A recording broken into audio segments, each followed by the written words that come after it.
Hello दोस्तों, कैसे हैं आप सब लोग। उम्मीद करता हूँ काफ़ी अच्छे होंगे।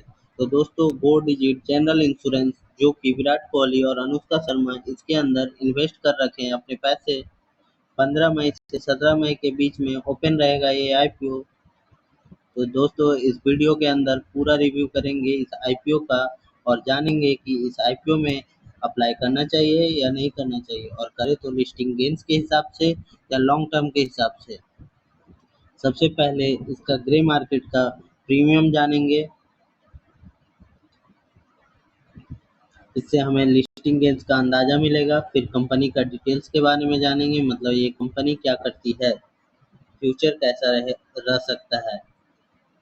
फिर इसका फाइनेंशियल और फंडामेंटल्स के बारे में जानेंगे कि मतलब कंपनी प्रॉफिट मेकिंग है या लॉस मेकिंग है, और अपने पीयर कॉम्पिटिटर से महंगी वैल्यूएशन है या सस्ती वैल्यूएशन है।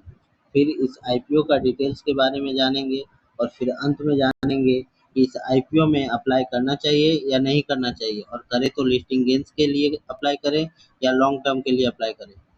सारी चीज़ें क्लियर करें इस वीडियो में, इसलिए चैनल को लाइक, शेयर और सब्सक्राइब ज़रूर करें। अब बात करते हैं इसका जीएमपी की, मतलब ग्रे मार्केट प्रीमियम की। तो इसका grey market premium IPO announce होते ही ₹20 पर शेयर चल रही है। 55 शेयर का लॉट है, करीब करीब ₹1100 एक लॉट पे आज की तारीख में हमें फायदा देखने को मिल रही है। परसेंटेज वाइज करीब करीब 7% है। ये एक अंदाजा है, जीएमपी के भरोसे अभी ना रहें, क्योंकि 20% जीएमपी सेफ मानकर चल सकते हैं, जो कि अभी 20% से कम है। तो ये थोड़ा रिस्की हो सकता है, इसलिए अभी जल्दबाजी नहीं करनी चाहिए। एंकर लिस्ट देखिए और फिर पहले और दूसरे दिन का सब्सक्रिप्शन देखिए, तभी पता चलेगा कि क्या सेफ्टी रहेगी। बड़े इन्वेस्टर्स की बात करें तो विराट कोहली बड़े इन्वेस्टर हैं, इसलिए ये आईपीओ चर्चा में है। फिर इस कंपनी की डिटेल्स के बारे में बात करें तो ये कंपनी 2016 के अंदर इनकॉर्पोरेट हुई थी। करीब करीब 7 साल पुरानी कंपनी है अपने ही सेक्टर के अंदर।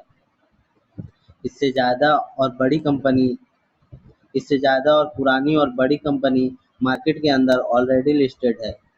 इस कंपनी का काम है जनरल इंश्योरेंस करना। जनरल इंश्योरेंस मतलब मोटर इंश्योरेंस हो गया, health insurance, travel insurance, property insurance और मरीन इंश्योरेंस करना है। सेक्टर तो ठीक है, लेकिन कंपटीशन बहुत ज़्यादा है। फिर फाइनेंशियल और फंडामेंटल्स के बारे में जानें। मतलब 2021 से 2023 तक दिए गए हैं। अगर इसका एसेट्स देखते हैं तो साल दर साल ग्रोथ देखने को मिल रहा है।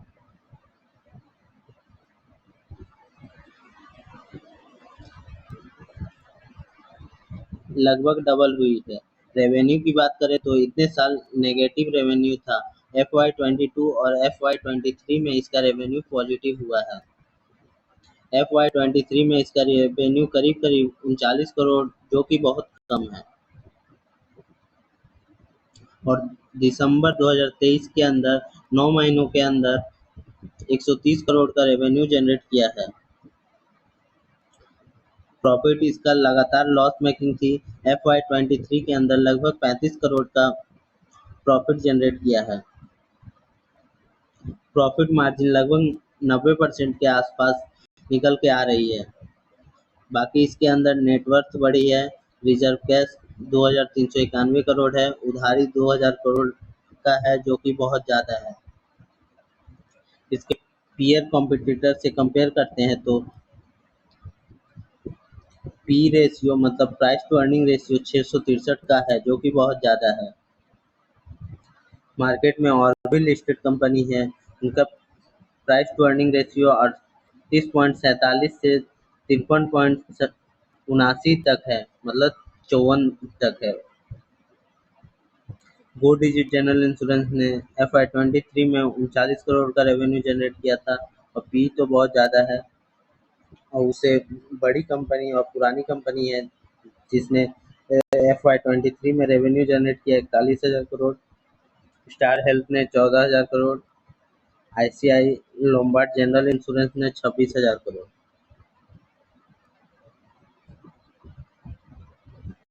फिर इस आईपीओ की डिटेल्स के बारे में जानते हैं।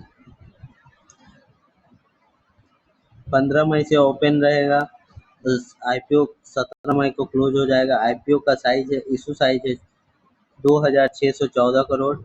फ्रेश इशू है 1125 करोड़, मतलब 1125 करोड़। ऑफर फॉर सेल है 1489 करोड़। फेस वैल्यू है ₹10 पर शेयर। प्राइस बैंड है ₹258 से ₹272 पर शेयर। रिटेल कोटा है 10% का। और आईपीओ की लिस्टिंग डेट है 23 मई को। अब बात करते हैं इसके एंकर लिस्ट की। तो एंकर लिस्ट तो बढ़िया आई है, बम्पर एंकर लिस्ट है।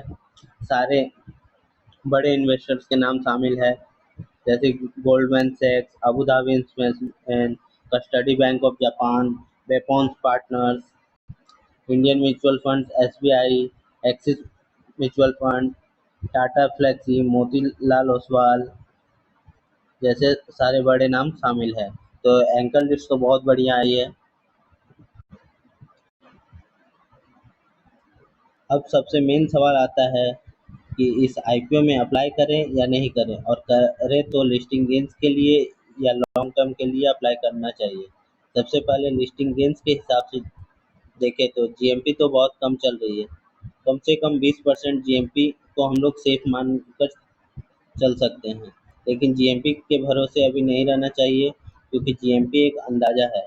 एंकर लिस्ट देखिए, फिर पहले और दूसरे दिन का सब्सक्रिप्शन देखिए। अगर सब्सक्रिप्शन अच्छा मिलता है और मार्केट में डिमांड रहता है तो अप्लाई करने का सोचना चाहिए। फिर लॉन्ग टर्म के हिसाब से इस आईपीओ में अप्लाई करें या नहीं करें, तो लॉन्ग टर्म के हिसाब से देखें तो इसके पॉजिटिव्स देखें तो इन्वेस्टर्स लिस्ट में विराट कोहली और अनुष्का शर्मा का नाम है, पर उस नाम पर तो हमें नहीं जाना है। और नेगेटिव देखें तो नेगेटिव ज़्यादा है, जैसे सेक्टर ठीक है पर इस सेक्टर में ज़्यादा कंपटीशन है।